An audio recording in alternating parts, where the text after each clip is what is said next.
deal. If you don't get to the why, you're going to be lost. What my was trying to say.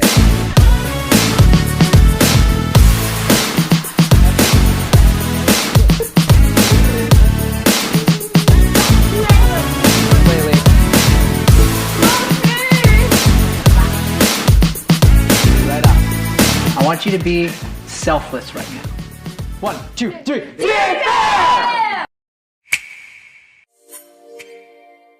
I tried to explain.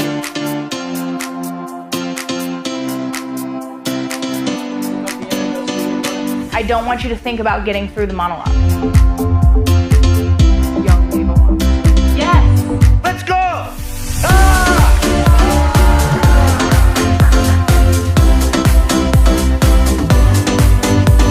Because my job isn't to work the monologue. My job is to work on you.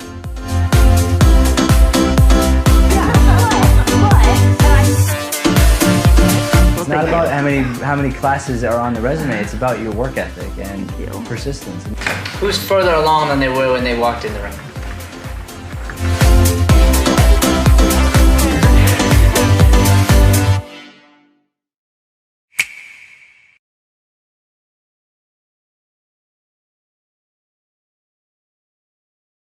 I'd love to have you come take them. I think our drop-in rate is $10 for a pound class. That sounds It's really fun, and we give you the sticks and everything. So, George, do you want to come to my pound class? Shay, I'm a pound policeman, and I want to see those sticks. Great. I know. I've actually had someone come in and check on me one time. There you go. Yeah, and I had no idea till the end, and I was like, "Who? I have never seen you before." She's like, "Yeah, I'm a pound pro," and I was like, "Cool, sweet." Joey said I didn't use pots and pans today. What What'd you up? say? Oh, there they are. Hello, gentlemen. Hello, everybody. Hello, Shay, with your dog Hi. chewing the cords. Don't do that, all right? Oh, I knew it. I knew they'd hear me. Oh, yeah. Hey, just to let you know, I don't know if you guys don't know this. 2 things. Cutie Elizabeth in the striped shirt is new to us tonight. Elizabeth! She's awesome and amazing. And Welcome to the Deering fam. Woo! Thank you. just to let you know, gentlemen, your mother, Vicky, is trying her dangdest to get on. She's actually in in Thursday night. class also. She's So, very confused right now. I'll give her a call after That's we okay. get George things is in going. Thursdays. George is hanging with us Yeah, tonight. so maybe she's trying to jump in, and I'll give her a call and help Yeah, her. I Thanks, mean, thanks, always Shay. a positive thing when she wants to tune in, see what we're doing. That's right. Gotta love your mommies. Joey in his button up. Oh yeah, I never took it off after our rehearsal. That's his Tommy Bahama button up. It's I like right. Yeah, it. Shay always calls me Tommy Bahama when I wear Because that. it is very Tommy Bahama. Like, let's be honest, guys. Okay, Stop studio it with the audience, laugh track. you That's don't have terrible. to do it to me. It's fine. It's fine. So we are super excited. We've taken a whole new mentality on this online thing and really turning it into a format in which we're going to use improv in this setting and create a whole new genre. And so Matt's going to talk a little bit about that tonight. But before we do that, I want to talk about last week, recap for anyone who wasn't here, let you know where we're at, and talk through what we're going to be doing tonight. So first things first, who was not here last week? Let me just see some hands really quick. Okay, awesome. So here's what we went over. Last week, we went over ways to create characters. So we did an exercise and started going through this thing called the gauntlet. And there were 3 ways that we can create a character. And it's through an acronym called VAP. So if you've got notes, you can go ahead and write that down. That's VAP. So each one of those is going to stand for something. The V stands for voice specifically. So you can alter your voice in different ways to create any type of character. You can go higher, lower, accents, like anything. You can basically alter. Can you give us an example? Well, I could give you an example, yes. Oh, okay. That would be one, and also this would be one as well. I don't hear a difference. Well, I see. I am a nasally person. So, yeah, you could totally do that and change your voice. Joey would love to give you an example of physicalizing a nerdy type character in the way that maybe you might sit. Because we are at home. However, the way that we sit will tell us something about our character. So the A, or the P, excuse me, stands for posture or physicality. I jumped to the P there. And then the A is emotion or attitude. Attitude. Attitude or emotion. Said it backwards. Attitude or emotion. Thank you, Joe. I was gonna say it would be they. Yeah, it'd be V. They. Yeah. So basically, you want to use all three of those things to create a character. So this last week, we were doing a gauntlet exercise where within 60 seconds, every like 10 seconds or so, I would just say switch. And you would have to completely change physically, emotionally, and just become another character and start talking as that character. You guys did great, by the way. That exercise is so hard. It was so hard, but so hard. fun to watch. Oh, like, yeah. So incredibly Especially entertaining. with, like, the buffering. Like, every now and then a student would buffer, and then they would just change into something else. And you're like, whoa. It was super cool. Yeah. So for tonight, first off, who did that exercise who was here last week at home and started challenging themselves? Let's see. Some hands. Yeah. Okay, nice. Did anybody start beating their time and growing in that? No. Yeah, no, but fighting for it. I see you did, Phoebe. Is that right? Tell me about that real quick. Yeah, I mean, it was interesting because I know that you said you were like challenging me in the class, so then I was like, oh, now I just have to challenge myself like even more. So I was just like kept trying to switch it more and more, and then it was just like, I don't know, what's hard for me with that one is a lot of times my characters will like be very similar to each other. So with me, if it was less like the speed and more trying to differentiate characters while keeping the speed, but like, does that make sense? Like Totally getting them makes further sense. away from each other while keeping the speed. So like that was interesting to work on. Love that. And actually today we're going to take it and slow it down a bit. So the whole idea was just getting us in the character mindset. You introduce yourself, you say things about your character.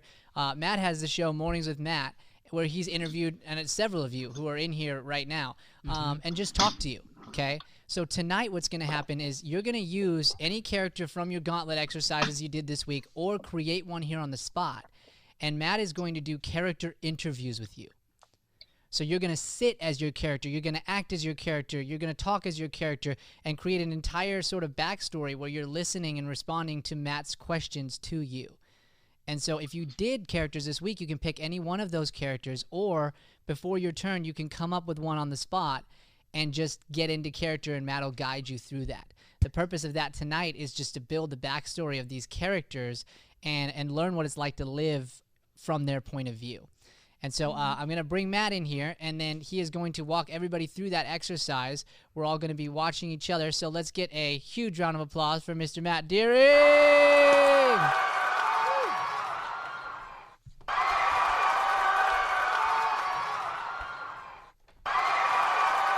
The crowd is going wild. Oh, they're so wild. They're going so wild. Hello, class. Welcome, Elizabeth. Hello there. Hi. Man, these buttons are so fun. I just can't stop pressing them. I'll get myself stuck here, Joe. Hold on. Can you take them? Elizabeth, where are you from? Do you want the long story or the short story? Depends. Ooh, that is a good I question. want the short story because we want to get right to class. Right. So I'm originally from New Jersey, but we moved out here when I was 2. So. Okay, so you're in Phoenix? Yeah. Cool. We have some kids in the kids class now from around the nation. Actually, we've got about three kids in different places, and something really cool happened recently. And I don't know what happened. I think Amazon's getting desperate. but I sold a book this last week. One in Canada, one in Japan, and one in Europe. So it was like things going nationwide. Nice. Pretty cool. People are learning how to make acting their Day job. job. All right, very cool. So what we're going to be doing today, some character work. I'd love to get us into scenes. That would be incredible. I don't know if we'll have time, but if we don't, that's all right. We'll do that next week. What Brian was talking about is I had this epiphany hit me this week because, you know, the whole world's been sort of playing catch up to like what's going on. And so we did right away. We already had an infrastructure for online courses. We just hadn't gone all in yet. So this forced us to do it, which was cool. And we got in here and we were trying to teach an acting class over video. And I realized this is sort of not, like, it's cool, it's fine, but why would we teach an acting class over video? Why don't we teach a video acting class? And that little change of phrasing kind of like blew up in my mind, and I realized you are at the forefront, and we are at the forefront of a brand new genre of acting. So acting in and of itself is all about truth. So acting is about being honest, finding a way. So for improv, a way to ground yourself in a character, in the reality of what's happening in a situation. However, in this particular way that we're doing it, you have some new things at your disposal that you wouldn't normally have on the improv stage. So what this is turning into is sort of like what The Office did when they combined a sitcom with reality TV. It was a brand new genre, and all of a sudden it got named something, and then it became a thing, and then other shows copied. So we now have this new way of doing things where I guarantee you there will be shows just like this that are created, and there'll be different characters, and you're going to have your own device. So if you think about this for a second, you're sort of in a mix between improv and sketch. Your camera is a part of the scene. Other shows copied. Ooh, can somebody turn off their live link in the background? Whatever's in the background of your shot right now is a part of the scene. It's a part of your character. It says something about you. So if you look at each person, look at each square right now, you can tell the square tells us something about the person, right? Well, your character in the scene, whatever you do with your phone or your device, your computer, if you stand up, if you use it, if you walk out of frame, walk back in frame, like that matters. Now all of a sudden you become your own cameraman or woman and the actor combined, which is really like amazing. And as my mind started opening up to this idea, I was thinking to myself, because we're about to teach masterclass starting tomorrow. I'll give an applause to that. And if you think about like doing a masterclass, we are doing scenes from great plays, Pulitzer Prize winning plays that we normally put up on the stage, and it's super intense. And at first we were met with the same thing, which is like how are we going to do this? But we got to find a way, because we don't want to stop growing. We don't want to stop progressing. Then I realized that each character who's going to be in one of these scenes, in one of these plays, they have a backstory just like you do, and whatever's behind them, they thought about it. Like, you all picked an angle. You decided before we got on what angle you were going to have. You looked at a couple ones, and this is the one you picked. So then you got to think to yourself, your character is doing the same thing. So as what is, if you're in a scene and all of a sudden you put the phone down and it tilts toward, say, like your drink or something, like what does that say about the scene? That's something that the other actor can then engage with and respond to. So we're going to be dealing with some of that. Next week, I'm actually going to walk everybody through a variety of different camera angles, lighting techniques, like different things that you could preset and you could have at your disposal, so you could improvise with the technique. So it's like, oh, I want to play a bad guy. I know exactly what to do with my camera and my lighting, and I can just, boom, just like jump into that thing. And you get to use the medium to then help you advance through this. So I don't want to pretend like we're not on video tonight. If we get to scene work, we are on video. Every scene is a video scene between two people in two different locations, and we'll pick where you are. Now, because we're all indoors, you can be anywhere. So any of you could be in Hawaii right now, or any of you could be in Europe or Phoenix or wherever. It doesn't matter. So you could be locked in a basement. I mean, I don't know. Like anything goes. So you just think to yourself, okay, like the location is still limitless, like it is in improv, but I don't want to take away the idea that I am acting over video, because that is what's making this unique and special and actually good. Okay, do we have questions on all that? You know, it's funny, we had this idea, I was talking to Brian about this earlier today. We had this idea a long time ago, probably about 4 or 5 years ago, and we were way ahead of the game on it, and we failed so miserably. But we tried our best. We tried it twice to put on this YouTube camp, we called it. And we wanted to teach people how to act in this way with their phones, you know?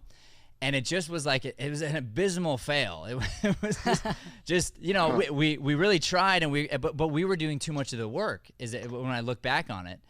And now I'm realizing, like, we have to empower you and then help you with you doing the work, because that's the YouTube model. That's the way you can be an influencer, and you can learn to act better in your own stuff, because you're going to be a content creator. That's just the world we're getting into. So now I'm realizing if I were to go back and redo that YouTube camp, I wouldn't bring everyone to the studio. I'd have you call in like this, and this would be the way we would do it, because it makes the most sense for you to be able to create your content, learn how to act in a certain way using this medium. There's going to be unlimited, just like there is always, ways to grow as an actor. So you can always grow. Now it's just, think of this as there's commercial acting, there's film acting, TV acting, and now this on-camera, whatever you want to call it, phone or FaceTime acting. But this is now its own genre. So it's something to get excited about, and it's something to realize, hey, I got to learn this new technique. At the end of the day, though, it's all about truth. So in commercial, I want to be truthful. In TV, I want to be truthful. Like, that's all the same. But there's going to be slight nuances to, say, voiceover versus film acting. Just slight, but there are nuances. So now there's all of these nuances that we're going to figure out together, and you're going to be great at this, and you're going to be at the forefront of this thing. And I promise you, when this is all over, you will be auditioning in this manner. You will be landing gigs that require you to act in this way. It's going to happen, I promise. So these skills are going to be huge. All right, Brian's giving me the shut up. As Matt said, I just wanted to add this really quick. We do have masterclass from Thursday to Sunday this week. So if you are not in it, you are more than welcome to go to our YouTube channel, and you can watch live as if you were auditing the class. So feel free to hop on, do that. Check out some of these amazing scenes and the amazing coaching, because it's one of the best ways to learn is just to watch. So, all right, good. So here's how this is going to go down. We're going to bring in, let's bring in 2 at a time, okay, Joey? Sounds good. So we're going to bring in 2 at a time, and I want everyone right now to be thinking of a character. So start developing something in your mind while you're watching live. If you're not first up, start developing a character in your mind. I want first name, last name. I want you to start thinking about where you're from, and find something unique. It's interesting. When we were teaching the kids class, one of the kids came up with, I was like, "What's your character name?" And they said Bob, and I'm like, "Okay, that's fine." And we went down the path, and the kid, it was happening to my son actually. It was very funny. It was good. He was scared of everything. That's what he said his trait was. And I'm like, "Okay, so like what do you do all day?" And he said, "Well, I just make lists of what I'm scared of." That's hilarious. That's really cool. And so I'm like, every day, do you make a new list or you repeat the list? He's like, no, I make a new list. I find new things, but you know, it's exhausting. And so by the end of the day, you know, I'm scared of my list kind of thing.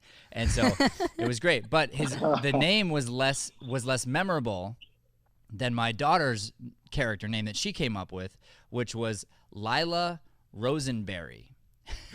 And she was like this rich, pompous,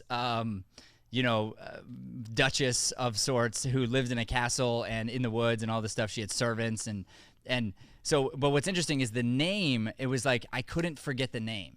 It rang in my mind. So realize that names matter. You know, it matters to you when someone calls you by name. So for your character, this character has a very specific name, and their name gives them a point of view. So find a way to decide, okay, I want to play with this type of character tonight. What is their name? And that name is going to help inform a lot of the work that we do, okay? So start working through that. If you did the gauntlet exercise, you can refer back to some of the favorite characters that maybe you came up with, and then we can further define some of those. If you didn't, that's all right. Joey, we just won't have them go up first, okay? Okay. And then can you raise your hand really quick if you did not do the gauntlet last week? Okay, Marina. Great. Cool. Okay, good. So and we'll bring in 2 at a time. I'll kind of go back and forth, and then we'll do these. I'll do some interviews with you guys, and sort of what's going to happen is our scene work tonight might just end up being you and me. So me as the interviewer, you as the characters, and then I might go back and forth between characters, and then who knows. But we've got about 10 minutes per pair. That's sort of where we're at here for tonight, since we did a little bit of lecture. So I just want to keep you aware of that's about our like kind of where our minds are at with this. So I'll either go quicker through the interviews and then we'll do some scenes at the end, or depending on how it goes, we'll end up just sort of doing scenes within the interview process. Okay, questions for me? All right, who's up first? We will do Phoebe and Jada. BB and Jada are going to be coming up. Phoebe. Phoebe and Jada, thank you. It's And really hard. Everyone else go ahead and turn on your lives, turn on or unmute the live video, and we'll see you very soon. So I just want to keep you aware that that's about our, like, kind of our Phoebe. I'm like always so scared that I'm gonna get rid of the wrong person because the buttons are so close together. Okay. You should probably just mute all. What's up? Oh, you can't do that. Never mind. No, I'm putting them all in the waiting room. But you can't so put, I can you can't pull put them in. all in waiting room. Yeah. Yeah, it's Okay, here we go. So, ladies, hello. Hello? All right, so we are on the clock, and I want to hear character name, okay? We have a character name. Who wants to go first? I'll go first. Very good. What's your character name? My name is Deborah Wilkins. Deborah Wilkins. Okay, so what makes Deborah unique? Deborah is unique because she's very, very organized. Okay. Like to the extreme? Like hour to hour, she knows exactly what her kids are doing at all times, and she knows what their schedule is, and she plans it out every day, day to day. Okay, so is she specifically organized in all areas of life, or really just where her kids are involved? Like, is that Her whole life is her kids. Her life is her kids. Okay, so she's a probably overprotective mother. Yes. Organized to the extreme, has every minute of their lives planned. Yes. Does this include sleep pattern? Absolutely. Absolutely. Yeah, very good. This includes exactly what they eat. Oh yes, their allergies, everything. Right. Okay. Good. Okay, so you keep thinking of the nuances there, because this is a really fun character, very smart. I like this. What would make it even weirder? So you just keep thinking of adding on to this. So the first thing that came to my mind was when the kids get out of the car and they walk to school, let's say from the car to the front of the school, maybe she counts their steps. You know, like all the way to there, and she'd think to herself, "Oh man, you know, Billy only took, you know, X amount of steps. He was really, I think he was a little anxious today. He kind of rushed, you know, or whatever." So like, be thinking to yourself, how can you heighten that? All right, now, do you know her kids' names yet, and how many kids she has? She has 2 kids, and don't know the names yet. Okay, good. So take your time, because here's this is where we go deeper. Okay, so everyone think about this. When you're working on your character, you start to ask yourself the next question. You don't want to rush though, right? Because names, I just said, are important. So now we go, okay, if I'm this type of person, I've always been this type of person. I just needed kids to sort of bring it out of me. So knowing that, she's the one that named them. So the names come from her weird perspective, right? So let that sit for a minute. Okay. Is she married still? Husband around? What does he think of her, like the way she is? They are not really in love. They're kind of just a couple. So he kind of lets her do what she wants, and she is overprotective, but he kind of just lets it happen. He doesn't necessarily really love her, and she doesn't necessarily really love him, but they just kind of live together. Okay, so he's not in on this. He's not a part of the organizational plan. Same as me, no. I would not like that. Okay, but he doesn't dislike it either, or? Yeah, he doesn't say bad things about it. He just lets it happen. Okay, all right. So you're just married out of convenience. Yes. So to speak. Okay, great. Let's move over to Phoebe, please. Hello. All right, good. So we're not in interview state yet. Now I'm just gonna ask Phoebe, what's the character's name? Jacqueline Reynolds. Jacqueline Reynolds. Okay. What's unique about her? She is addicted to escape rooms. She's addicted to escape rooms. Okay. and so addiction is a problem, obviously. So how is this? Why is it an addiction versus just a hobby that she likes? Like how can you define it as an addiction? It's an addiction because it's totally isolated her from all of her relationships. She's broke. She's spending all her money to go out and do escape rooms. It's basically taken over her life. Her walls are covered in pictures, you know, after they take a picture of you where you hold the sign like success or failed. She has like sections on her walls like for success and for failed, and she's like trying to fill up the success one. Okay, I like this. And how old is she? She's 34. 34. Okay, is she married, or did she lose her marriage because of this addiction? Like, what's going on with on the home front? She was engaged. She wasn't married, but her engagement was broken off because her fiance left her because she was just such a wreck. She couldn't commit to him at all. Got it. And what's her living situation? Does she have a place to live, or did she lose her home? Like, what's happened because of the addiction? She had to move out of her fiance's apartment, and she is living in a youth hostel now with other families and travelers and that kind of thing. Okay, so she's it's pretty rough right now. So does she go out on the street and she has to sort of beg for money so that she can go and use the money for her addiction, which is the escape rooms? Yeah, she's a very moral person, so she doesn't like to lie. She doesn't pretend that it's for another reason. She signs to say, "Please help me, I'm addicted." And if they ask, she'll say 2 escape rooms, but she just doesn't specify because she wants to be truthful. Yeah, sure. Okay, I like that. So she's sort of lying by omission, but if someone asked her straight out, she would say the truth of what she's addicted to. Yeah. But she knows she'll probably get more money by just saying addicted. Right. Because people don't really understand her addiction. It's unfortunate, but okay. All right, great. Thank you very much. Let's switch back over to Jada real quick. Here's how this exercise is going to work. It's going to be a very quick interview now.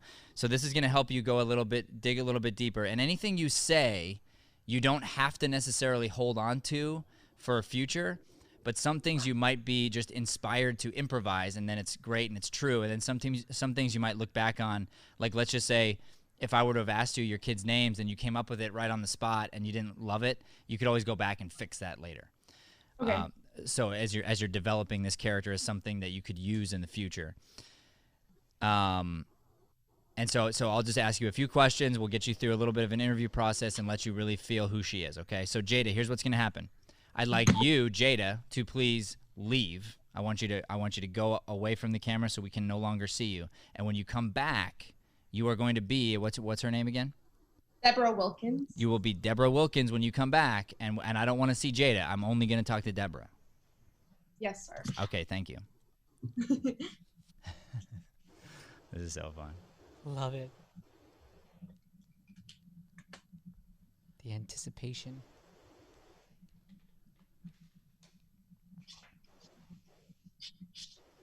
Hi there. Welcome. What's your name? Deborah Wilkins. Hi, Deborah. Welcome. I have a few questions for you. I hear you have some children. Is that right? I have 2 beautiful children. What are their names? How old are they? Vicky and Dewey, 7 and 8. Vicky and Dewey. Dewey. Yeah. He's a doer. He's a okay. Okay, right on. Very good. So tell me, what scares you in life? What scares me the most in life is that there comes a point where Vicky and Dewey are going to want to move out of my house. Mm-hmm. And, I don't know if I'm okay with that. You're not okay with it? We're still deciding what's best for them, but I think that there's just so many unknowns about the world that I think that it's in our best interest to keep them with us so that we can control those unknowns. Sure. Tell us, say, what age? I mean, is there a particular age that you'd say, oh, it's time to let them out of the house at this point? Well, yeah, I think that they might just live here forever, and like even when they're so okay. So what about the dating situation? Would that be something you're open to, and when they get older? Absolutely. I will plan their dates for them, and I will find the right people for them, and they can come over and we can make dinner for them, and we will all have a family discussion of whether we think that it's best moving forward. So sort of like an arranged marriage type of deal? You know, we wouldn't call it arranged, but definitely pre-thought out. Okay, pre-thought out Does marriage. that feel like just a little controlling to you? Have you been told that before, or? No, I think that I am doing what I think is best for my kids, and I think that no one else should have a say in that. Sure. Okay, so obviously you have a passion for your children. I mean, I can tell that. I love my children. Yes, I can see that. So other than the children, though, is there anything else that you enjoy doing? Any hobbies or anything? I really enjoy bringing orange slices to Dewey's soccer practices. Great. Okay, and then any other hobbies that don't involve the kids? Oh, I go to PTO meetings for their school, and we plan out Teacher Appreciation Week and things like that. Okay. Well, hey, it was really, really great meeting you. Thank you, Deborah, for being here. I appreciate it. Of course. All right, let's switch back over. All right, Phoebe, I'd like you to leave. Okay, and what's your character's name again? Jacqueline Reynolds. And I'd like Jacqueline Reynolds to step back in, please. Okay. Goodbye, Phoebe. It was great talking to you. Thank you. Nice to see you. A real pleasure. Yeah. Look forward to meeting Jacqueline Reynolds. Hey, what's up? Hi, you must be Jacqueline, is that right? Yeah, it's me. What you gotta say about it? Nothing. I just was gonna ask you a few questions, if that's all right. Yeah, whatever. I'm here for the ride, you know. Yeah, definitely. So I've heard that the escape room it's become a, well, I don't want to call it a strange addiction, but sort of it is, right? Who'd you hear that from? Did Robert tell you that? I did. Yeah, I did talk to Robert actually. Well, you know what? He's a liar. He's a liar. I escape the rooms and I do it every day, and it's not a problem though. It's just a part of who I am. And Robert will never understand that. The world will never understand that. But it's inside of me. The escape room is inside of you? Yes, you know, it doesn't ever feel like your body is just a room and you need just to unlock the series of clues and puzzles so that you can break free? Not really, no. I mean, I kind of get it a little bit, I guess, personally. That guy gets it. How long have you been doing this for? My first escape room was when I was 12 years old. It was for my friend Susie's birthday party, and So when you were 12, did you know this was something that you wanted to make a part of your life? I mean, right away? No, I mean, it wasn't as much as me finding the escape rooms as it was the escape rooms finding me. I mean, it just happened, and it felt like I was complete and like I was whole, and like there was just glitter inside of my heart. And I found myself asking my parents if my family could do an escape room the next weekend, and it felt even better every single time. And I just Do you know how many escape rooms you've done at this point? I've done 7,624 escape rooms as of yesterday. And how many escape rooms have you escaped, and how many have you failed? I've escaped from 5,602, and the rest are failures that will be tallied on my gravestone. Got it. Okay, I wouldn't tally those either. I understand. Yeah, I'd avoid the tallies. Right. And also it helps with not having to do math on the spot, so that's cool. All right, well, thank you very much, ladies. I appreciate your time. Awesome job. All right, you can come out of character. We're going to send you back over to the live video. We're going to bring in the next pair. Who's going to be next, Brian? Next up is going to be Jason and Marina coming up next to perform. Perfect. Woo! Jada here, Phoebe here. Nice work. So as you can see, the more specific you can be with your character names, the better. And then I'm going to keep probing and asking questions, and then you can take a second to make that work. Hello, sir. Hello, ma'am. Can we hear them yet? I did not unmute them. That will it does help the situation. Yes, it does. It does make things better. They're still I hit unmute. Hello? Yep, there we go. It resonated. All right. Hello there. Hello there. All right. Here we go. So do we have character names? Yes. All right. What's your character name, sir? Babla Job Cha Cha Wo Wee Wee. Say that again, please. Babla job, cha cha, whoa, wee wee. Babla job, Cha cha, cha cha, whoa, whoa, wee. wee wee. Whoa, wee wee. Okay. And is this your birth given name? Yes. He's a 5th generation Choctaw Indian, Okay. Native American. Okay. And so what's your last? Do you have a last name? Is it Wee Wee? Whoa, wee wee. Whoa, Wee Wee. Okay. So are you still a part of the tribe, or are you now kind of acclimated into the rest of the world, sort of, and have a job, and you go by Mr. Whoa Wee Wee? Yes. I work at a fast food restaurant selling hamburgers. What's the restaurant? What's the restaurant called? Is it a restaurant in the improv world that we've never heard of, please? Oh, it's called Whataburger. Oh, what? Okay, yeah, heard of that one. Texas. Okay, what? So he works at. So Mr. Whoa Wee Wee works at Whataburger. Whataburger. How long has he had that job? We'll call it 6 months. Okay, and does he have any aspirations beyond the burgers? He wants to work at the state fair. Okay, it's like a lifelong dream for him. Lifelong dream. And how old is Mr. Whoa Wee Wee? Whoa wee wee is 28 years old. 28. Okay, very good. Okay, so good. I'm glad. Thank you, Mr. Whoa Wee Wee. We'll be back here to talk to you in a minute. Okay, character name, please. Susanna Hogman. Luzanna, you said? Susanna. Thuzanna? Susanna what? Hogman. Susanna Hogman. Okay, what's unique about Susanna Hogman? Well, she has self-diagnosed herself as dying. She's preparing to go into a coma. She has. So she's self-diagnosed as dying right now, like today? No, not today, but she believes that her body is about to go into a coma and she's not coming out of it. When? Is there a time on this? She Because believes I mean, that aren't we all going to go in a coma at some point in time? I mean, some of us have been in one, so. Well, right, but She believes within the next week. She has quit her job. Okay. She has told her loved ones that she's dying. So She this doing is where she is right now, though. Like, is this a how long has this been going on? I mean, is it just right now this happened? right now. Okay. So what was going on with her before that? She was working, but she was very lonely. Everyone started really disappearing and disconnecting from her. Okay. So was she like a depressive kind of person? And this is Yes. this is like the big event now that's happening. Yes. Okay.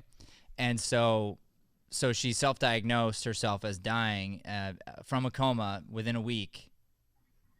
And so now what? What is she doing? Is she's Well, she's doing this interview because this is her last ditch ever of people knowing who she really is before she goes out. okay, but she's not going to die for a week, right? Yeah, she's got a week, but there's no intention of her talking to anyone because she's going to be in a coma. Oh, so the coma is going to start right away, or it's going to happen in a week or within a week? The coma is happening this week, probably within the next 3 days is what she's thinking. Okay, we don't know exactly when. We don't know exactly when, but her body is starting to shut down. She's in her bed most of the time. She's tired. She's lethargic. No energy to really talk, anything like that. Does she have a bucket list or anything? Like anything, You know what? I'll ask that in a minute. Let's switch back over. All right, sir. So if I could please have Jason step out, and then I'd like Mr. Whoa Wee Wee. Whoa Wee Wee. That's why I shortened it, because I had to. All right, Mr. Whoa Wee Wee, come on back in, please. Hi, welcome. Please state your full name for the camera. My name is Babla Job Cha Cha Whoa Wee Wee. Baba Job Cha Cha Whoa Wee Wee, correct? Correct. I am 5th generation Choctaw Indian. Okay, great. And so tell me, what was your childhood like? I grew up as a Choctaw Native American in Arizona, and I got my name because I had to do the cha-cha and next to me, a dog was going wee wee. So in Native American custom, you have to have a last name. So Baba Job, run in family, Cha Cha Wo Wee is my last name. Let me ask you, why were you doing the cha-cha? Was this a particular thing that the tribe was doing, or was this sort of something that you thought would be a great idea to add at the time? Baba Job got scared of ceremony, so I had to do the cha-cha, and then the dog went wee wee. Yeah, but why were you doing the cha-cha? I mean, what was the rest of the tribe doing? Were they all doing the cha-cha, or are they doing like a dance that the tribe normally does, and then you just decided to do the cha-cha? In Choctaw Native American culture, at 9 years old, you have to get a last name. So they threw me out. Baba Job was scared, so I did the cha-cha, and then the dog went wee wee. Right, good. So, what I'm asking is, was there music happening at the time when you decided to do the cha-cha and the dog went wee wee, or like what was happening that night or that day? Do you remember what time of day this was? Yes, in Native American culture, on full moon of second month of the year, we have ceremony where the tribe does dance and sing and plays the guitar, plays the ukulele, plays the drums, and plays the bongos. And Baba Job had to get a ceremonial last name. And Baba Job got scared, so he started doing the cha-cha, and then the dog went wee-wee. Correct? Okay, thank you. All right, let's switch back over to Marina, please. All right, so go ahead and step. I forgot to have him do this, but oh no, I did. Okay, so go ahead and step off for me, Marina, and we'll bring back in, please, Susanna Hogman. Poor Susanna. Oh, Susanna. Good ad, Brian. Thank you. That's a great song. It's great. Hi. What's your name? My name is Susanna. Susanna. You're not looking so good, Susanna. I'm not doing so good. You're not? What's your name again? My name's Matt. Okay, I'm starting to lose my memory. I'm sorry. I might not remember. My name's Brian also. So. Brian? Yeah. Okay. So I hear you're sick. Are you sick? Is that what's happening? Yeah, I'm actually gonna be going into a coma probably in the next couple of days. You're going into a coma. But should you maybe be in the hospital? I mean, did you try to get seen by a doctor? They don't understand what's happening to my body. Nobody can really fully diagnose me, and I am not gonna go into a coma at the hospital. I don't need to be there with all the other sick people right now. I need to be in the comfort of my home. Got it. And so you did try to go to a doctor, and they just disagreed with your diagnosis. Is that what happened? Yes. Okay. Yeah. So did you get a second opinion? Did you let them know that you were for sure? I got 6 opinions. 6. Okay. And what were their opinions? Did their opinions all match each other's? No. They all think it's something mental, but it's not. They're not looking at the fact that I no longer have feeling in my feet. I no longer can really get out of bed. This isn't mental. This is literally happening to my body. Sure. And no one's listening. Got it. So when was the last time you did get out of bed? I got out earlier today. My mom came by. She helped me go to the bathroom. So you are able to get out of bed. That is a thing. You are capable at this point? She had to help me get out of bed. I can't walk. Got it. She had to carry me to the bathroom. She carried you. Okay. Yeah. And you made it to the bathroom okay, and that was all right, and you're back to bed now? Is that the case? Okay. Yeah. So do we know exactly when you're going to be in a coma? I think in the next 3 days, because I keep having less and less feeling, and I'm sleeping longer, and I'm not remembering as much. It's really weird. It feels like... Do you know that though people don't really get diagnosed with coma? That's not really a thing? It is a thing because it's happening to me. Right. Now. Got it. But I mean, usually usually it's a sort of spontaneous. Like people wouldn't know the exact time they would have a coma. Right. So, I mean, I've never heard of a diagnosis coma before. Unless Well, you are. that's because people aren't paying attention to their bodies the way that I'm paying attention to mine. Got it. Got it. So are you kind of in an anxious, sort of sad place, would you say? Well, yeah, because I'm literally losing my mind in my life. Wouldn't you be sad? I would be. Yeah. You know, if I could make one recommendation, I don't know if you're up for hearing anything. Yeah. You could try next time your mom's over and she helps you get out of bed. You could try doing the cha-cha. The cha-cha? Yeah, and if you're lucky, the dog will be around and he could go wee wee. I can't. All right, thank you too. Moving on to the next two. Here we go. All right.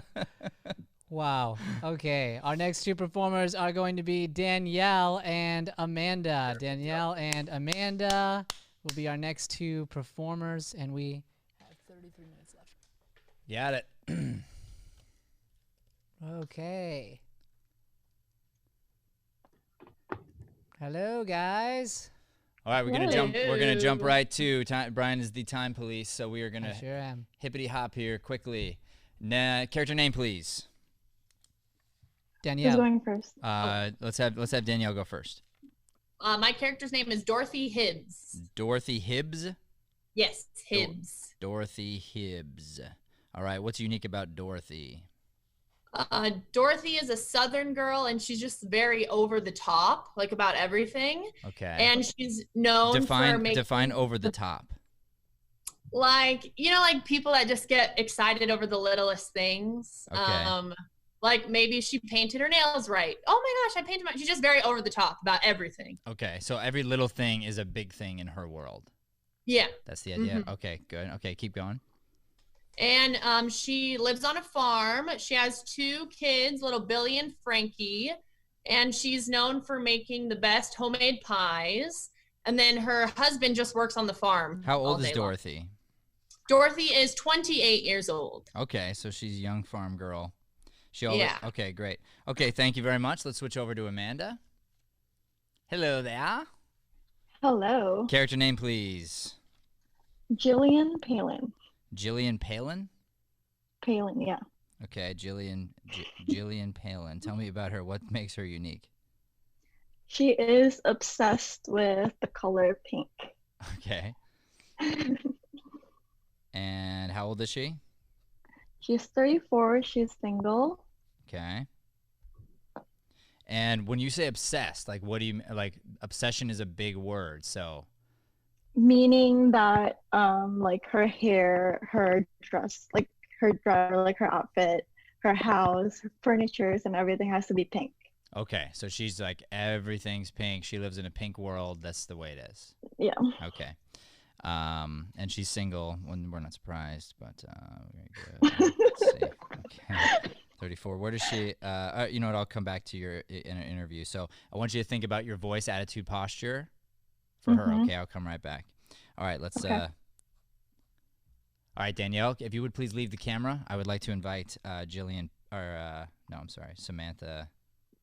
Dorothy Hibbs. I'd like to invite Dorothy Hibbs. There's a lot of people in our studio. There's so many characters. So Dorothy Hibbs is coming back. I should probably put on my glasses. All right, here we go.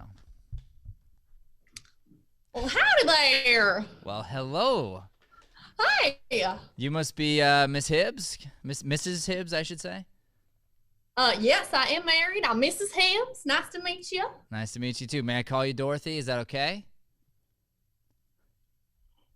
Yeah, you can call me Dorothy. Yeah, Dorothy. All right, I'll call you Dorothy. So Dorothy, tell me, what's a typical day in the Hibbs family out there on the farm?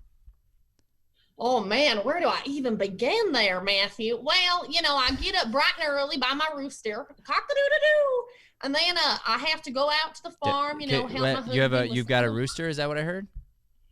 Yeah, I got lots of animals, but I got a rooster. Is it one rooster you have then? I think we have at least one or two. They're always running off, so I lose track of them. Okay, But so right now I think one or two. Okay, and do you name the roosters? I mean, are you very friendly with the animals, or? Yes. So what's your rooster's name now, or if His name is Reddy, because he's always ready.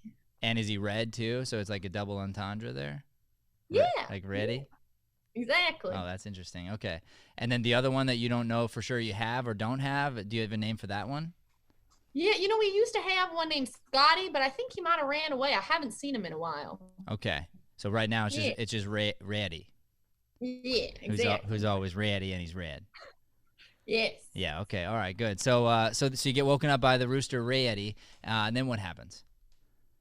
Well, then usually I start making my homemade pies bright and early. I try to get at least, you know, a dozen pies done. You make a dozen pies in a day? Yeah, I'm in the kitchen all day. Oh, so are you in the pie selling business? Is this a big part of what you do? It's kind of like a little home, or it's like a little family business. I really just sell it to our close friends and the people I know. I don't want to make it too big, Sure. then I wouldn't have control over it. So do you have a little name for your pie business? Is there a name? I just call it Miss Dorothy's Pies. Miss Dorothy Pies. Okay, and did you make like a logo or anything goes with it, or I mean anything? No, not yet. I'm not really into like the Instagram, I think they call it, and the TikTok or the TikTok. But for now, I just, you know, word of mouth. Word of mouth. Okay. All right. So so if we wanted one of these pies, where would we? How do we get to you? Well, you know, I could give you my telephone number, but I don't have Instagram. But maybe I could get my little Frankie to set one up for me. Is there a way we could find you? Say we put in your like the name of the business in Google Maps or something. We could show up there, or. Well, I don't have it on the Google. We're kind of off, you know, the media here, but I'm working on it. I'll get that real soon. Okay. All right. Thank you. It was great to meet you, Dorothy. Thank you. I appreciated it. All right. You have fun on the farm. All right. Let's talk here to Amanda. Amanda, if you could step off for me, please. I'd love to meet Jillian Palin. Okay. Well, hello, darling. Hi. Wow. That's a lot of pink. Thank you. Is that I see you have pink mascara, pink eyelashes. Everything is pink. I just want to be drowned in pink. When did this pink obsession begin? Or is it okay if I call it an obsession? Yes. I mean, some people can call it that, but I don't really call it that. It's my life now.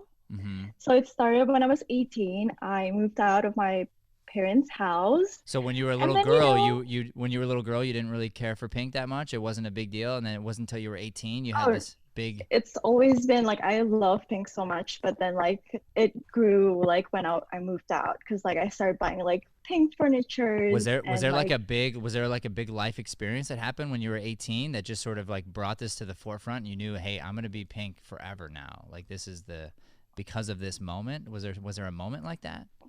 No, it grew slowly. Like I can finally like buy my own things and everything. So like I just started like buying whatever I want. Yeah. Okay. Pink stuff. Pink stuff. Okay. So Yeah. do you ever feel like you're discriminated against for your love of pink? You know, I don't really care about it. At first I did.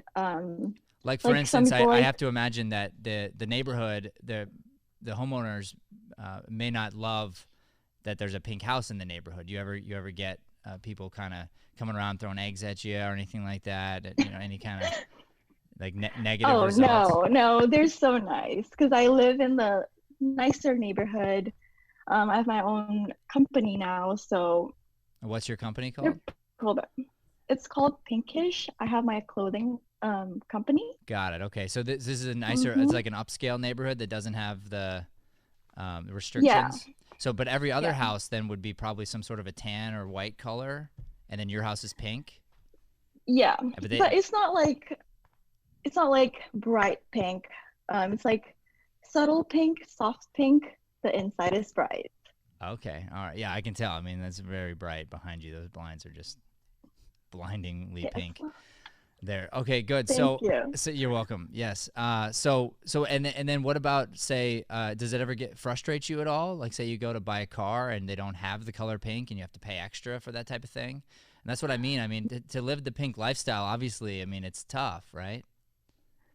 No, at first it was, but now I have money. So everything is like custom made for me. Okay, so you Pinkish is doing well then. Yes. Well, very well. Congratulations. And what type of things do you manufacture now at this point? Mainly dresses, tutu dresses. Okay. Dresses. Great. And do you have a big following on Instagram and social media? Or I do. I have 1.5 million followers on Instagram. Wow. So you're monetizing that then at this point? Yes, of course, darling. Yeah. Okay. Good. Well, thank you. It was very, very nice to meet you. I appreciate you coming in. Thank you so much. Thank you. Hilarious. Okay, moving on to the next two. Here we go. Who's up next, Bry Guy? Next up, we got Chris and we got George coming in. Chris and George Chris, already. Manola, and George joining us.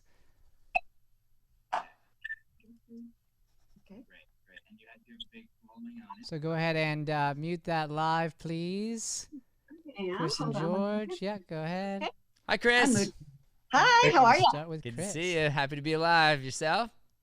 Just fine, thank you. Awesome. We're waiting on George at this point? George is there as well. He's good. I didn't see him. Oh, there he is. Okay, great. All right, Chris, character name for me.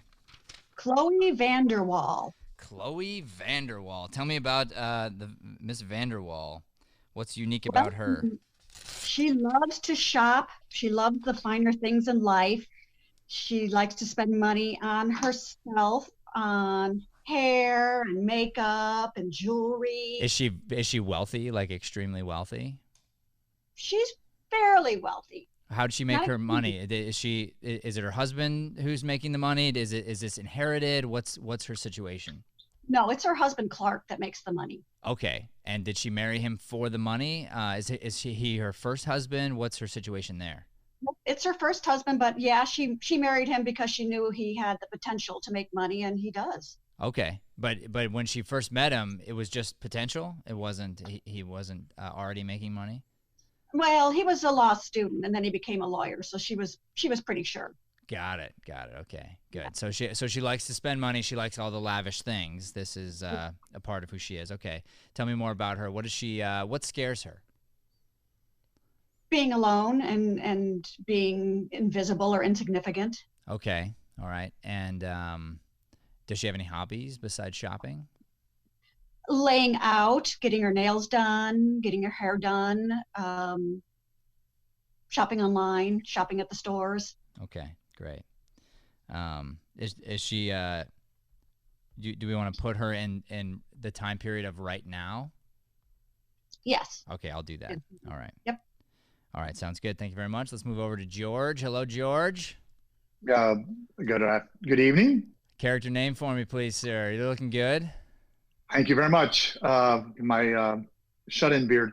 My character's name is Jacques Soufflet. Jacques Soufflet. All right, tell me about Jacques. Jacques is the owner of a French bistro in Charleston, West Virginia, and serves fine French cuisine. Okay, is he French? He is French. He has a French accent? He does. Awesome. And yes. Was his name just happens to be Soufflet, or did he change his name to be Soufflet once the restaurant, once he decided to be in the business? No, he named it just was a force of nature that determined his livelihood in life. Okay, so just a coincidence. Happy coincidence. Okay, all right, good. So what? Let's see. I can ask that in the interview. Does he have it? What else is going on with him? Does he have any kids, wife, a family? Is he single? No wife, no children. He's very much single and very much interested in the ladies. Okay. All the time. And how old is Jacques? Jacques is of an indiscriminate age. Okay. Somewhere between his 40s to 60s. Okay. It's really hard to tell. Sure, and he well preserved, and people don't really know. They just, that's right. Okay, great. All right, thank you very much. I'll come right back to you. All right, Chris, I'd like you to step out, please, and if Chloe Vanderwall could step back in, that'd be great. That last name, it's just so Vanderwall. powerful. Vanderwall's good. Yeah. Hi, Miss Vanderwall, is that right? Or Mrs. Vanderwall, I should say. Mrs. Vanderwell, yes, that is right. Hi there. Hi. So, so how are things for you right now? Have things been tough for you with the quarantine, the lockdown, not being able to go out shopping? How's that been for you? It's actually been really rough. I'm used to going out to shop. I'm used to getting my nails done. My polish is all chipped. My roots are starting to show. I need a massage so bad. It's really, I really am put out by all of this. Yeah, I'll bet. And how are things going with your husband? Has he been able to keep his livelihood going? Is he at home working? Has that been hard for you being around him so much recently? Well, he's home working, but he's in his den and he keeps the door closed. So, no, he doesn't really bother me. No. Okay. All right. Good. So, how's it been with your social groups? Have you guys figured out how to meet over video? How's that going? Well, I've kind of had a falling out with those girls. So, no, I haven't talked to them since this all started. Do you have any animals? Any pets? I do. I have a little dog. And what's the breed? It's a little Chihuahua. Okay, a Chihuahua. And what's the Chihuahua's name? Mimi. Mimi. Okay, Mimi the dog. So have you been spending more time with Mimi then? Is that it? Well, yes, I do. I mean, I take her for walks when I can and put little bows on her tail and her hair. But, that gets old after a while. I just really need to get back to normal. This is so inconvenient for me, and I don't know why they just can't open things back up so I can go back to the mall. So let me ask you, did you agree with the governor's decision at first to keep the salons open as an essential business? Very much so an essential business, and I don't understand how that changed. It's every bit essential, just as much as like the grocery store. Absolutely. So were you on the front lines then when all the protesting was going on to keep the salons open? Were you a part of that? Well, no, I didn't bother with all of that. I just figured someone else would take care of that. Sure, yeah. And then when they do, then you would take advantage, right? Of course, yes. Yeah, of course. Right. Have you had any service coming in? Anybody helping with your regular maintenance that you like coming to the home, or do you follow this social distancing pretty tightly? Well, my housekeeper still comes, and she doesn't usually do my nails. Mm-hmm. But I made her do my nails last time. I will admit that. I made her do my nails. Sure, yeah. And do you make her wear gloves, or is it something you're not really worried about her? No, I know her. I've known her for, about 4 or 5 months, so I'm not worried about it. Okay. And so it doesn't bother you that she goes into other homes and cleans and then comes into your home, and that's not something you're worried too much about? No, I'll let other people worry about that. Sure. That's just, that kind of stuff doesn't happen to me. Right. So you let them worry about it, then you'll just take advantage once it'll all be cleared up and it'll be fine. They're overreacting. Sure. Okay, well, thank you so much, Miss Vanderwall. It was great talking to you. I appreciate it. Thank you. All right, George, I'd like you to step out, and I'm going to have Jacques Soufflé come on back in.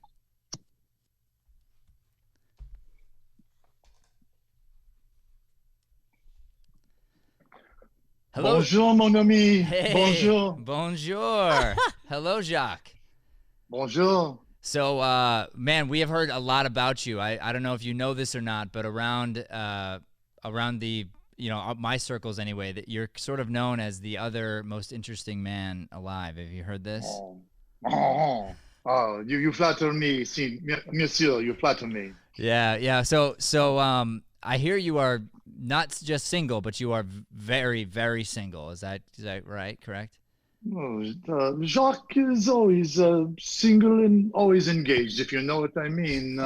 I like to play both sides of the qu'est-ce que dit le table.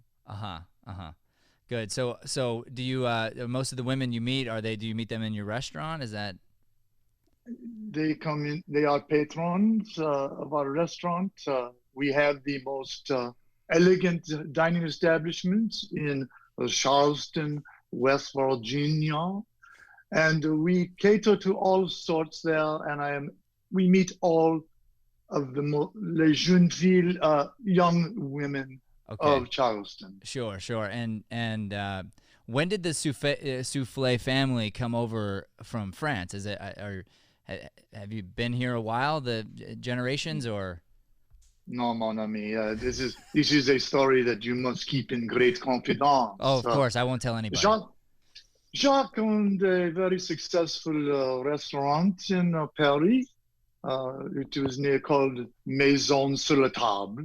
But Jacques got into some trouble with the mayor's wife. And it was necessary to relocate. Sure. And you're not too worried about getting into more trouble here with your tendency to be both engaged and single at the same time still? Jacques has made a clean start. I am very much engaged with the hillbillies. How do you say hillbillies of West Virginia? Got it. Yeah, the hillbillies. Yeah, sure. But I am not too sure about their men, their male folk, how jealous they may be or not. Right. We will see. It has if you were ever to go through a situation where, say, the whole country went on lockdown, I know that's crazy, but if that happened, you had to be locked down for a while. What would you do? How would you meet women? Well, Jacques is very much interested in new technology, and we use things like the Zoom,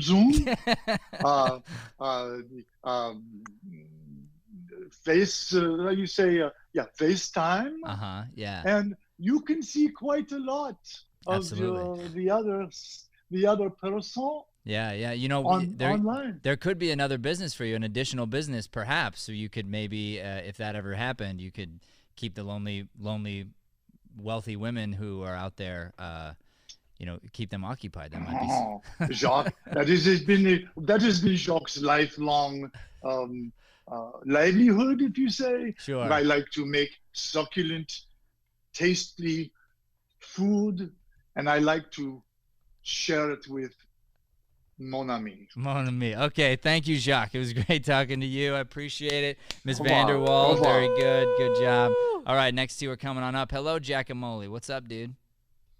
You want to put on the earphones? Go ahead. Hello, we are going to bring in Elizabeth and Elena into the stage.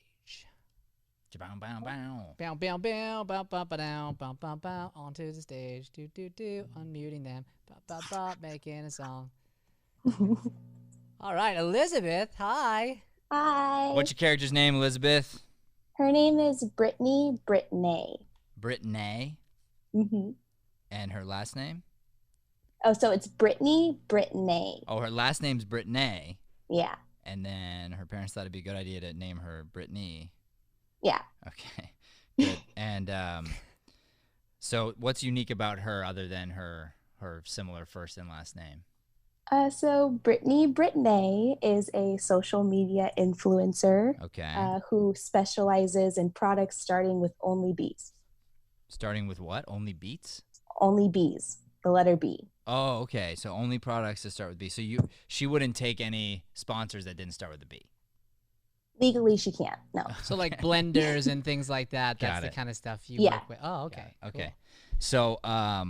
So good. Then is she successful? Is this a successful business for her?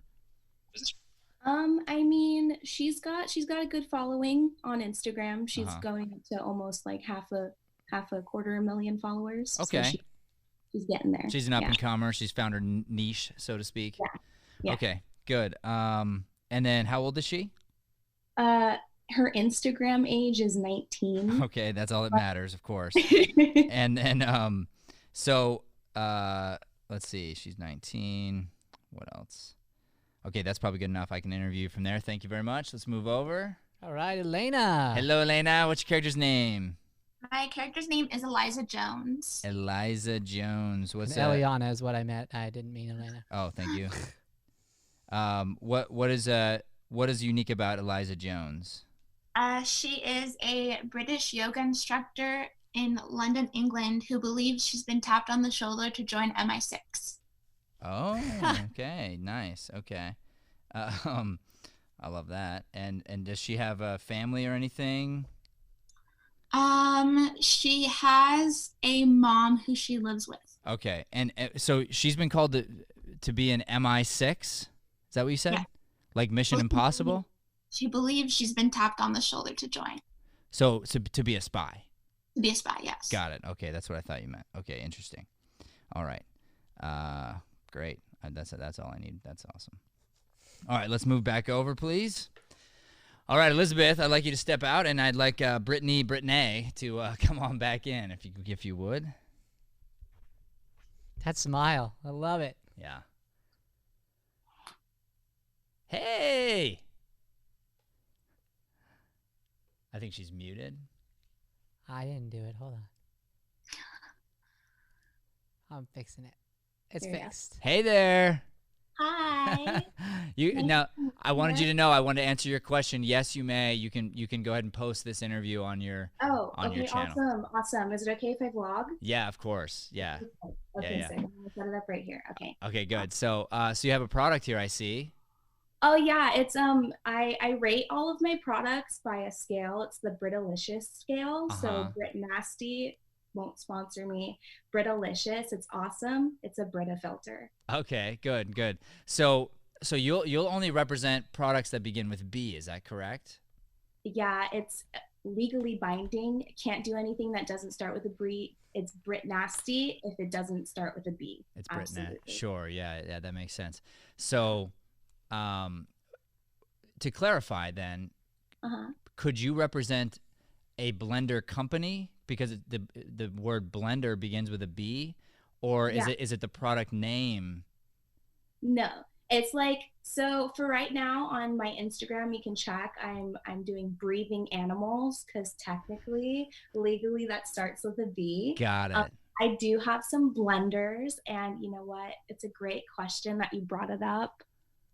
It's a great question. I also sponsor light bulbs. So anything that starts with the B, I can't do the Bible. So then light bulb, though, would that technically start with an L?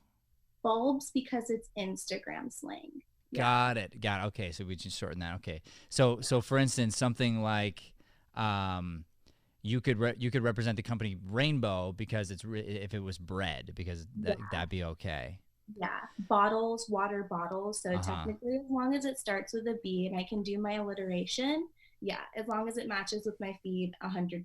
So is that why I saw there was a Coke on your feed, because technically it's bubble water with sugar in it? Is that true, or? I mean, we call it bubbly in Burbank, so I mean, it's technically the same thing. And then if it doesn't fit and the paycheck's like big enough, totally switch it to something with a B. Absolutely. So really, we can find. Is it true you can almost find a way to make anything a B? Is that true? Like, isn't that sort of a talent that you have, or?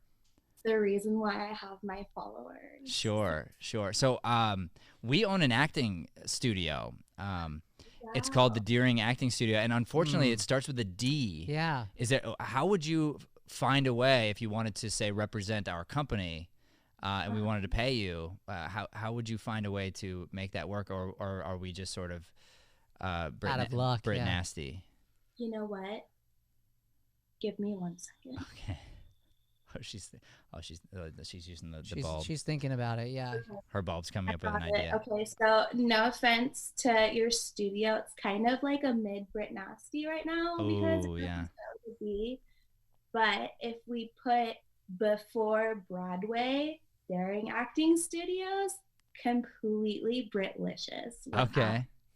Okay. Or we could add Brian's name to my name's Brian, so. Maybe you could be like my sponsor if you wanted to. I could just promote pictures of you if you'd like, and then we could get you like 1 million followers or something. That sounds so great. Okay, yeah, that makes a lot of sense. All right, well, thank you, Brittany, and I'm unfortunately we are Brit Nasty, Brian. We are Brit Nasty. You're not though. You're good. Great. Yeah. Make sure to say bye to my blog, please. Okay, bye blog. Bye blog. I've never been called Brit Nasty before, but now I am. All right, here we go. Moving back over. Okay, let's see. Have you been going on your list as well? What's that? We haven't brought Jada. No, we have Eliana here. We need to go. Oh yeah, we need to meet Eliza Jones. Muted. All right, if you could step out, please, and we're gonna bring in Eliza Jones. Eliza Jones. Hi there. Are you were you being followed, or what's going on here? Look, I don't have much time, okay? Okay, that's fine. We'll Be be quick. We'll be quick. So you're Eliza, is that right? Yes, Eliza Jones. All right, and you're a professional yoga instructor. Is that something you've been doing for a while? Yes, for about 3 years now. When I got out of uni, I started. Okay, and so you really think that you've been tapped to be a spy? Yes, it's completely mad. Why would they want me, a yoga instructor? Yeah, I don't know. So what happened? Why do you think you were tapped? Crazy thing, before quarantine, I was in the park. I was doing downward dog. A strange man in a fedora came up to me, tapped me on the shoulder while I was in downward dog, and that was it. Now I'm a part of MI6. How do you know that was what that was? I mean, I just know. It's not something that they tell you. There's no meetings. There's no Zoom meetings. It just happens. So is this? Are you expecting to get your first assignment here very soon? Yes, and I think I know what it is. What? So there's a man who lives next door, and all he does is watch the telly. Okay, and what are you supposed to do? I have to watch him. Watch the telly. You have to watch him watching the telly? Yes. And then what? I mean, is there going to be more to it than that, or? Well, there are suspicions about this man. Okay. You have the suspicions, or the agency does? Well, I'm the agency now, so I have Sure. suspicions. Have you told anyone about this? I mean, am I the only person that knows that you're going to join? Yes, look, I've been told not to tell anybody, but I made a special exception for you. So wait, so who told you not to tell anybody? I heard it in a dream. Oh, okay, it was a dream. Who was in your dream? Was there somebody specific in the dream? It was the man with the fedora. He was back in your dream too? Yes. Wow. And are they that good? They can infiltrate our dreams in order to give us messages? Is that how it works? Yes, they have all this technology that they don't want to tell us people about. But now I have the power. Now I can see. And I'll share it with all of you. Sure. So am I in danger now that I know this? Look, I can't tell you exactly. But don't go to the bathroom tomorrow at 2 p.m. All right. Does that apply to like both of us? Like neither of us can go to the bathroom? No, Brian, you're safe for now. Okay. Why is Brian's this? So I feel like you're getting the better end of all these interviews. I don't know. I'm Brit Nasty, and I'm gonna die at 2 if I go to the bat. What if I really gotta go? I just won't. I guess. You're just stuck. Just hold it. I got to go. All right, thanks. Bye, Eliza. Woo! Nice work. Hilarious. All right. Who we got left here? Okay, I believe we have Jada here. No, we did Jada Oh, we already. did already? Yeah. Okay, I think we might have everybody. Let me just pull it up again. Oh, Yeah, I lost track of this handwritten list here. you lost track of the list. Let me Let's see. slide it down. Elizabeth, George. Why don't you wrap up right now, real Eliana, quick, while I take Amanda. it? No, we got everybody. We got Let's bring everybody? everybody All right. back in. Everybody come Y'all on are back. coming back in. I'm gonna mute you on your way in. Everybody's gonna be joining. And then go ahead and mute your live feed so we don't get all that feedback coming through. Okay. When we bring everyone back in, they will all be muted. They will all be muted. Perfect. Don't worry about it. That's hard to see. Let's go to gallery view. Hey, everybody, welcome back. Woo! So, everybody went, yes? Raise your hand if you didn't go. Cool. All right, make sure everyone's got your live on mute because we're about to unmute you, and then otherwise it's going to be like... Give you 2 seconds for that. 5, 4, 3, 2. All right, you want to unmute everybody, Brad Guy? They are unmuted. Hello. Christina didn't go. What's that? Christina didn't go. Christina That's didn't why I was go. asking. That's why I Oh, asked. All right. perfect. Okay, Christina, Hold on. thank you. We can pin her right to the front here. Great. So let's mute everybody else then, and let's bring in Christina right now. Easy. She wasn't popping up over here. I can't hear you. Okay. Muting all. You guys can stay in the app here. I'm gonna just throw over Christina. Still, I'm not seeing her still. She's right there. I know over here. She's at the bottom. Now she's right there. Oh, you had to scroll down. Gotcha. Okay. We will spotlight her. Then you got to mute everybody, though. Okay. I did that, and then somehow everybody got popped back. Ah, that's why. Now unmute Christina. There. Hello, Christina. I think she's still muted. Went bro. back to mute. All right, hold on. I think you better give me the mouse. I've got it. at I this got point. it. I got it. It's good. Hello, can you hear us? Yeah, I can hear you. Okay, good. We can hear you now too. All right, character name. I have Pippi Green. Pippi Green. Nice. Tell me, what is unique about Pippi? She works at a library, but she likes to smell the new book or the books that just come in. Okay. To see like what happened during their outside world. So she believes that books have a life of sorts, and she can tap into that by smelling them? Not really a life, but like the person who got the book, there's obviously something that happened why the book smells a certain way. So the books, you're talking about a book that goes out and then comes back. And after the person drops off the book, she smells the book to find out what the story is behind it? Yeah. Wow, that's really nuts. Okay, cool. And then tell me about her. Does she have any relationship? No, she's single. Okay, not surprising. She has 2 cats. 2 cats? All right, what are the cats' names? Zippy and Blink. Zippy and Blink. Okay, very good. And let's see. All right, cool. All right, so I'm gonna go ahead and bring in Pippi Green. Okay. Right. You don't have to step out if you want. You can just move camera over and then move camera back. Hi there. Hi. You're Pippi, correct? Yeah. Hi. Hi. So I hear you work at the library. Is that right? I do. How long have you been working there for? Maybe 3 years now. Not sure. I don't remember. Okay. You plan on working there for a while? You like working there? I do. Have you ever like smelled a book when it comes back? No. I mean, I've never worked at the library, so I wouldn't. I mean, I've checked out a book and brought it back, but I've never received a book once it came back. You should try it. Are we allowed to do that? Is the general public allowed to go behind the desk and? I mean, you can just walk around the library and smell any book. Is that the same? Like once it's back on the shelf, is that the same, or is there something special about when it first comes in? Is it more potent? I guess when it is first brought in, like this one book, it smelled like cheese. And I was trying to place what cheese it was, and I couldn't. Okay. What was the name of that book? A Walk to Remember. Okay. And it smelled like very strong cheese. Yeah. That actually makes a lot of sense.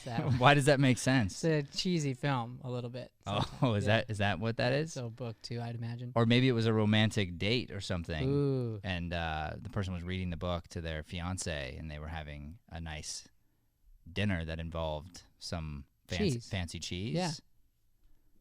I don't know, but so do you tell yourself stories? I mean, do you feel like you really know what happened to the book? Well, I write down every smell. What book and what page number to, try to remember. So, but right now the cheese smell is stuck in my head. So you're just stuck on this one book. I mean, when the books come in, do you smell all of them on the way in? Is that part of the process? I mean, I'll keep a stack of 5 and then I'll write down the smell. So where do you keep all these notes? Do you have a long journal or something? Yeah. Right here. Oh, it's right there. Okay. Yeah. All right. And does your boss know? I mean, do the other people who work at the library, do they know that you smell books like this? I mean, I'm the only one who takes the return books. Okay. So they don't really know. They don't know. And you wouldn't tell them, like, there's no reason to, or? I mean, if it is like a weird smell, I'll say something, but. So what was like a weird smell that you felt you had to tell somebody about? The book smelled like hot sauce. Okay. And that was worth reporting, you felt like? But it was wet dog and hot sauce, so I was really confused. Sure. Yeah, that sounds like a rough night for the book. Yeah. Yeah. Okay, so then at a certain point, do the books get sort of thrown away, or how does that? No, I mean, we wipe them down, like blot them down, but I tried, like, if the smell is unique, I don't do that. So like the cheese book, I haven't wiped it down yet because I'm still trying to place what cheese exactly that is. Do you think that maybe you enjoy the cheese smell and you don't want it to go away? Is that possible, that you're kind of infatuated with the cheese? I mean, I like cheese, but this cheese I've never smelled before. Was it a man or woman who returned that book? It was actually, I don't even know. You don't know? You don't see the person when they return it? No, they slide it in the little slide thingy. Okay. So it's not that you're into the person who returned the book. It has nothing to do with that. It's just the book itself. Yeah. Got it. And you have two cats? Do you talk to them? I mean, Blink I do, but Zippy doesn't. He doesn't really like a lot of people. Sure. Hey, so I have some friends here with me, actually. Could you bring in my friends, Brian? And I'm going to go ahead and let one of them, whoever would like to, ask a question of you as well. Okay. Any friend or just all the friends? Yeah, bring in all the friends, and let's have them raise their hand, and we'll see if somebody has a question for Pippi. Okay. Can we do that? Okay. Yeah, absolutely. Raise your hand, any of my friends out there who might have a question for Pippi, the dual cat owning librarian who smells books. Yes, Elizabeth, you have got a question. Can we unmute Elizabeth there, Brian? Yep. Go ahead, Elizabeth. You've got a question for Pippi. Go ahead. Yeah, quick question. So I may or may not have returned a book the other day that smelled like hot sauce and dog hair. So I was wondering if you found maybe like a key in it. So the question is, she's looking for a missing key, and she said that the book probably smelled like hot sauce and dog. Was it pink? It might have been. Not that I've been locked out of my house for 5 days or anything. It's just asking for a friend. I mean, there's a couple of keys, so I don't know. Maybe come in and see for your friend, and maybe the key will be there. Anyone else have a question for Pippi? Yeah, Chris, we'll go with you have a question there. Okay, say we checked out a book from the library and we kind of lost it. If we bring back a different book, as long as it smells good, is that okay? Okay. Can we bring in a different book if the book smells good? Yeah, as long as it smells good. Does it matter that I lost the first book if I bring back a second book? No, it doesn't matter? You can't do that. She said oh, no. Darn. Yeah. Okay, I would like just one last interaction. I would love to hear what Jacques has to say to our librarian, Pippi Green. So if I could get Jacques on the line, even if it takes a minute to get your hat, I'd love to hear Jacques give us an interaction here with our shy librarian. I wonder what he might have to say. Well, Jacques is in there and ready to talk. Hi, Jacques. Welcome. I know you're so good with the ladies, and I've got a sort of a lonely librarian here who's never really talked to a man such as yourself, and so I thought maybe it might be nice for you to say hello. Pippi, can you hear me, Pippi? You need to unmute Christina there, Brian. Okay. Right there. Christina Knowles. Give me. Is that me? Okay, Pippi, can you hear him? Yeah. Pippi, this is Jacques. No, Jacques Soufflet. I am interested. Would you perhaps like to meet me for a petit déjeuner, breakfast? And I could share with you my book of Heinz 57 Varieties, where we perhaps could smell our way through chapters 1 and 3. Do you know a lot about cheese? Fromage? Oh, mais oui. I am maybe an expert about fromage. Pippi, have you ever used fromage as a perfume? No. I don't really wear perfume. It messes up the smell of the books. Très magnifique. So Jacques, she's more of like an all natural kind of girl. Is that okay with you?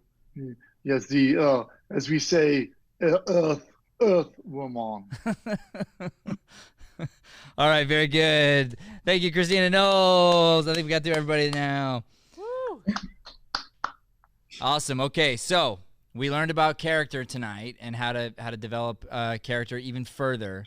So next week we're gonna put you in scenes with each other, and Brian and I may or may not enter scenes and help out and direct and whatnot.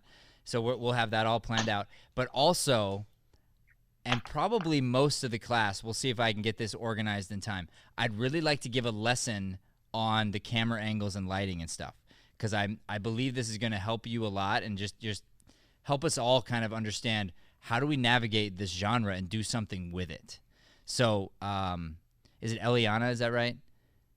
Yeah, so for instance, Eliana coming in and the way she approached the camera and the way she whispered and got close and like crept down and whatnot, it made us feel like she was really felt like she was in trouble. You know what I mean? So there's things you can do with your camera and with your setup and whatnot, and you can pre-think what are my options that I might want to use as an improviser, and this can become a part of the show essentially. You might even have like Marina's character. So let's just say she's so super depressed. Just like point the camera at the ceiling right now for us, Marina. So it's like that's her right now, and she just like doesn't even want to show her face, you know, whatever. Like it's just there's so much you can do. There's so much opportunity. And I realized we were kind of looking at it the wrong way, where we were thinking of this as something that was holding us back and like, oh, what can we do despite this? And I'm going, oh, dude, there's a couple things we can't do, but there's a ton of things that we can't do in a normal classroom setting that we can now do on video.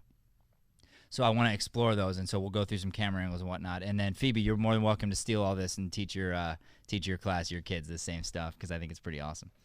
All right, so we will give you guys, or we're not supposed to meet afterward, right? That's no, what Joey we don't said. have time. Okay, this so week. we have keep our these characters also. Yeah, so keep these are the characters like you want to build on, because we may or may not bring them back in next week. We'll see. So got it. And go ahead and work on a new character. You might as well. So I'm going to assign that homework. Bring this character back. You can refine this character a bit. And we do have masterclass tomorrow, and Joey has a 9:30 rehearsal with somebody on here because we have to rehearse the tech for that tomorrow. So feel free to tune in. You'll see that. I think Shay's going to send an email to everybody. You're welcome to be a part of that and watch. And but we won't be able to connect after class here tonight, but we'll do that next week. So thank you all very much. Great class. See you next week. Goodbye. Bye, everybody. Have a good night, guys. Bye. Bye.